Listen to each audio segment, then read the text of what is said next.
You know, Lalit Marmik dance used during Kiirtana is purely spiritual dance, and kaoshiki is a psycho-spiritual dance. It starts in psychic level and culminates in spiritual level. And Tandava is physico-psycho-spiritual. In Lalita Marmik, the position of arms is above 90 degrees. This denotes that it is a mudra. In Sanskrit it is called a mudra. This mudra means, O the Supreme Creator, Thou art mine and I am yours. I am thine.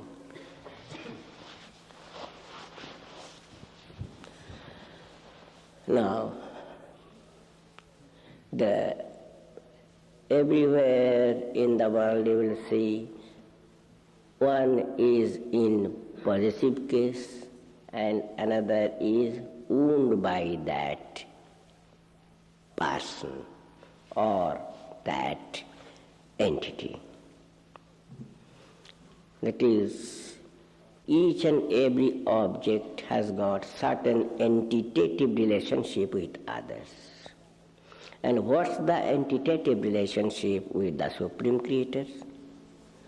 Supreme Creator belongs to one and all, and the created beings all belong to the Supreme Entity. This is the philosophical interpretation.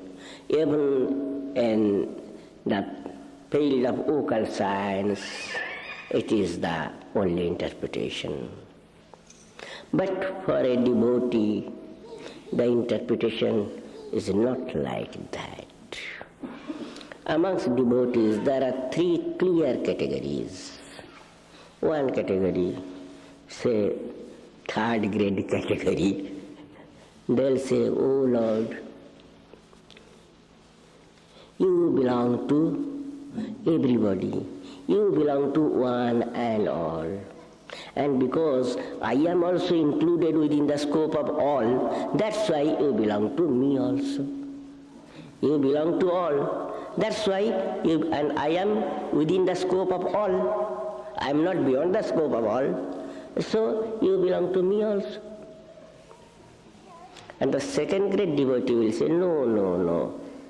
It is not the correct psychic approach. You belong to me. And because you belong to me, that's why you belong to all. That is the first thing is you belong to me. And second phase, that is, because you belong to me, that's why you belong to others also. And the first grade devotee will say, No, it is not the correct approach. You belong to me, and you belong to me only, and not to others.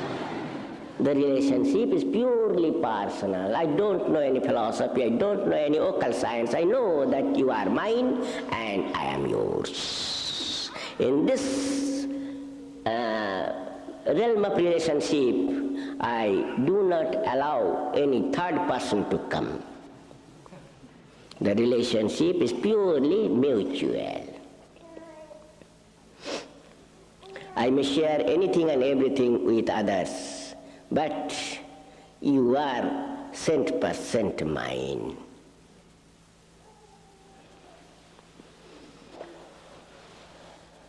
I hope you boys and you girls belong to the first grade of devotees.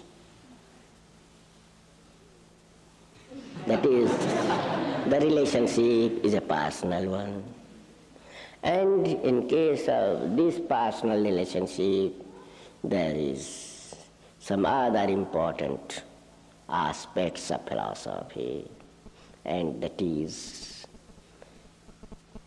in pure philosophy, the Paramapurusha is an impersonal entity.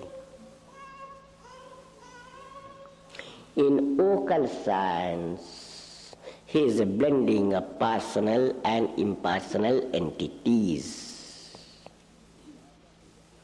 In philosophy, just now I said, the Paramapurusha is an impersonal entity. It is the nucleus of this cosmological order. That nucleus is certainly not a personal entity. Because he is above the scope of all mundane explanations. So he is certainly an impersonal entity. And in the realm of spiritual cult, he is a blending of personal and impersonal entities. That is, while approaching him, while accepting him as the only object of adoration, he is looked upon as a personal entity. But when his entitative existence is not accepted as the only object of adoration, that is, he is accepted as the only source of creation, in that case he is an impersonal entity. That's why I said that in the cult of spirituality, he is a blending of personal and impersonal entities. But in the realm of devotion, he is purely a personal entity. He is mine, he is my father, he is my closest relative, he is my bigger self. He is not a second entity. That is, the relationship is purely a personal one. There cannot be any love with an impersonal entity. One cannot be in love with an impersonal entity. Love requires a personal entity. Now, as the relationship is a personal one, and as the entity of the Paramapurusha is purely a personal one in the field of divinity, or in the field of devotion, the interpretation of the creation also varies from other philosophies or occult spirituality. Ask a philosopher why this universe was created, what for the Paramapurusha created this universe. He won't be able to satisfy you with the reply.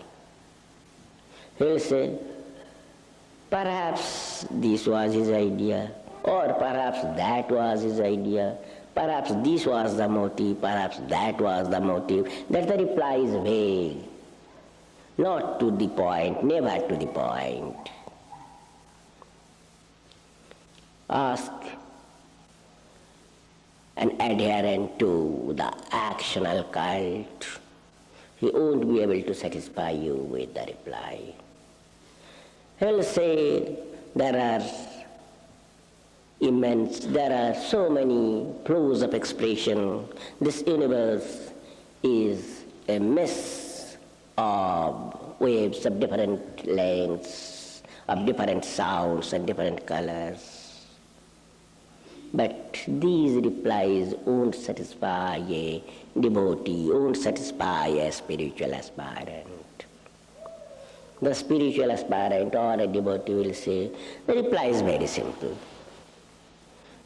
My Supreme Father, before the creation, my Supreme Father was alone in this universe.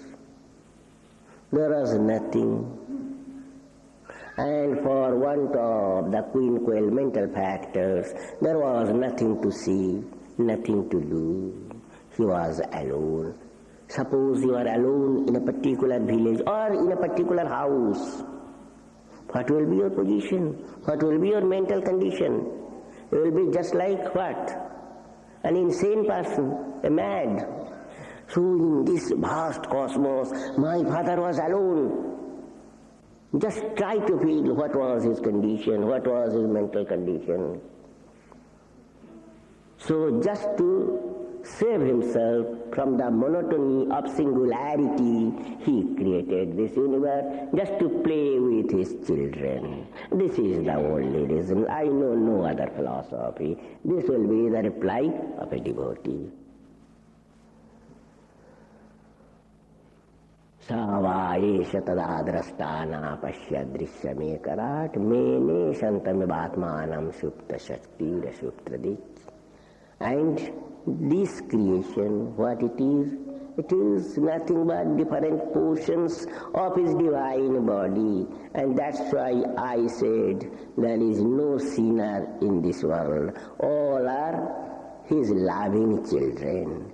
You boys, you girls, forget your past and start your life afresh with this subtlest and noblest idea that you are inseparable particles of that supreme entity, of that Parama Purusha.